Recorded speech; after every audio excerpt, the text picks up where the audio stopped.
All right, so last part of similarity, we're going to talk about proportionality theorems. These are just different ways that you can make pieces of a triangle proportional. So the first one is parallel lines. So if a line parallel to one side of a triangle intersects the other two sides, then it's going to divide the sides of the triangle proportionally. Remember, proportionally just means they have the same ratio. So in the picture over here on the right, you have a triangle. This is what it's referring to. If a line, this line, is parallel to one side of the triangle, and they're parallel, that's what the red triangles mean, and this line that's parallel is also intersecting the two sides of the triangle, and so TU does intersect both sides of a triangle, then the sides are proportional. And so you can see that here in your proportionality statement, is that RT divided by TQ is going to be the same exact ratio as RU divided by SU.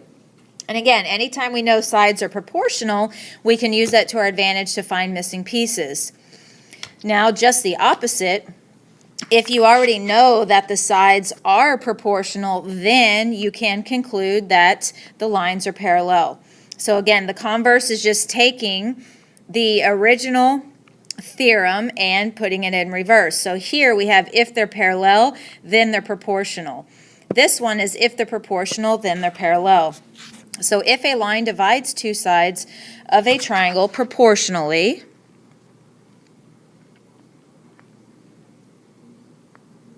then it is parallel to the third side.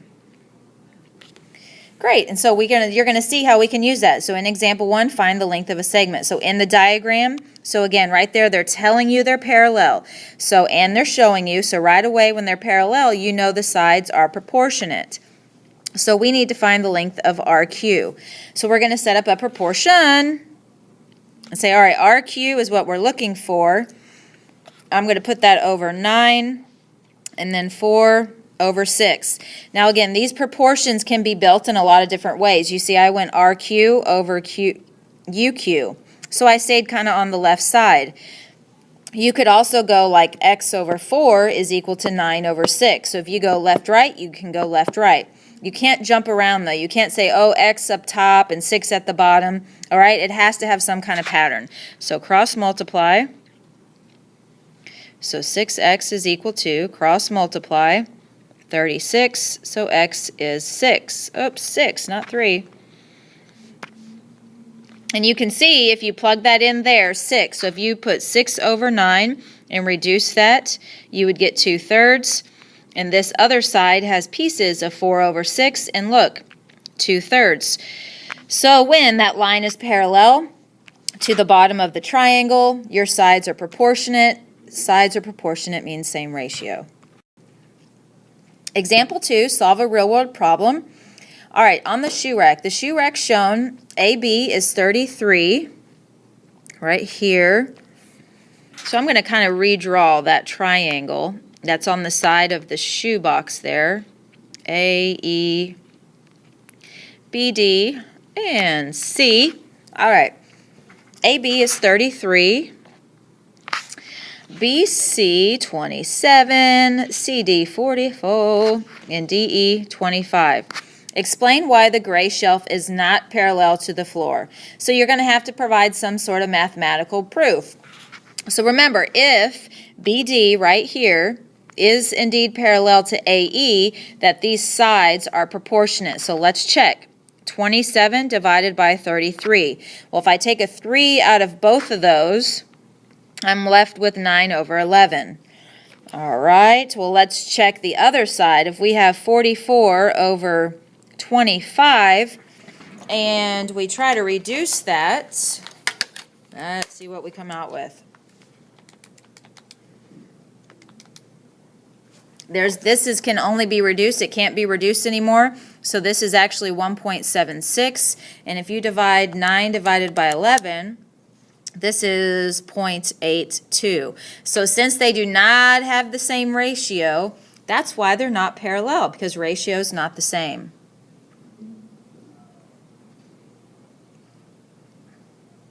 All right, so the next proportionality theorem we have is when we have our parallel lines and transversals. So if three parallel lines intersect two transversals, then they divide the transversal proportionally. All right, so if you have three parallel lines, right, 1, 2, 3, they are intersecting two transversals, so that's L and M, then they're dividing the transversal proportionally. So along here, what this is saying is like Vx is going to be proportional to xz, uw to wv, and you can see it in the proportionality statement there. So along the sides of the transversal are proportionate. Make sure you don't kind of mix that up with along the parallel lines. It's all about along the transversal. So let's look at this. For the figure at the right, which statement is not necessarily true?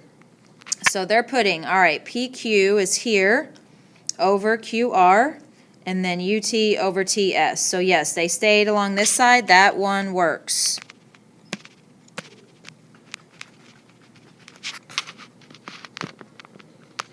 All right, B, TS is here over UT. So they stayed along the transversal. They just went this away. QR to PQ. Yes, they followed the same pattern. That one works.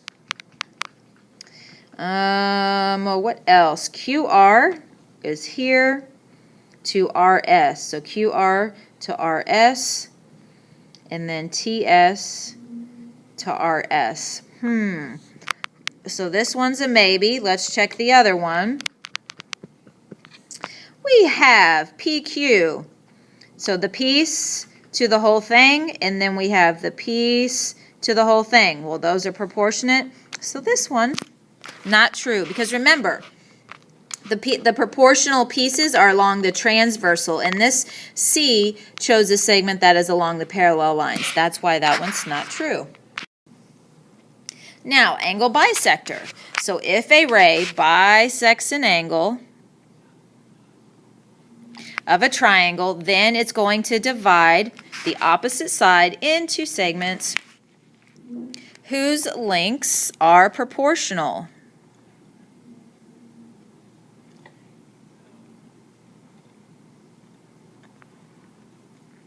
The lengths are going to be proportional to the lengths of the other two sides. So again, let's break that down. Look at the picture. We have a ray, an angle bisector. So you must, first and foremost, make sure it's an angle bisector, either with the marks being there or somewhere in the instructions they have to tell you that it is bisecting it. So when you bisect an angle of a triangle, the pieces of the opposite side, so this would be referred to as the opposite side, those pieces are going to be proportional to these pieces along the sides of the triangle. And again, you can see that in your proportionality statement right here. They're telling you that AD over DB is going to be proportional to CA over CB. And again, this is not the only way to set up that proportionality statement. That's just one of them. All right. So let's use that in the diagram. Angle QPR is congruent to angle RPS. So here again in the directions, that's telling us it's being cut in half. Use the given side lengths to find the length of RS. So we're having to find this piece in here. Well, if it's an angle bisector, then the sides are proportionate. The whole thing is 15. And this piece is x, so then that makes this little piece right here 15 minus x, right? Because the whole thing is 15, and this is x, so we have to take out that piece of RS to get our little piece. So the sides, this 15 minus x over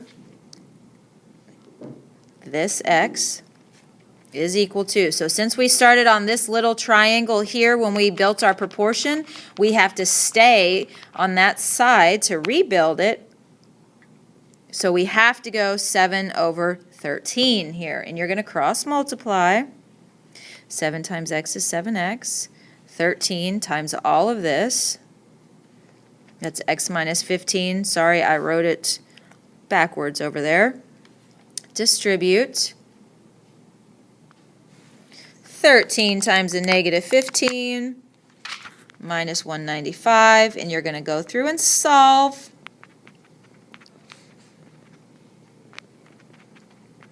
All right, so divide by 6, and we get that our S is 32.5. There you go. Error analysis. A student claims that AB is equal to AC. Right here, that AB is going to be equal to AC using the method shown. Describe and correct the student's error. By theorem 6.7, which is the angle bisector theorem, BD is proportionate to CD because BD is equal to CD. All right, so think about this theorem up here. It was about an angle bisector. It said if the angle is cut in half, then these pieces are all proportionate to one another. What's happening here is that they're telling you that this side is cut in half. Well, just because this side is cut in half does not mean those angles are cut in half. You have no idea if those angles are indeed cut in half or not. So since you don't know that, you cannot say that the sides are proportional. All right? Angle A is not bisected. And if we wanted to fix it, all right, we would say that AD is bisecting angle BAC. So we have to know for a fact that it's an angle bisector before you can say any pieces are proportional. All right, example 6, find the length of AB. So this has to deal with the proportional side. This was the very first one we used. If you have a line on the interior of the triangle that's parallel to one side, you can say that the pieces are proportional. So x over 3 is equal to 12 over 4. Cross multiply. So x is 9. Good, I would like you to try B on your own.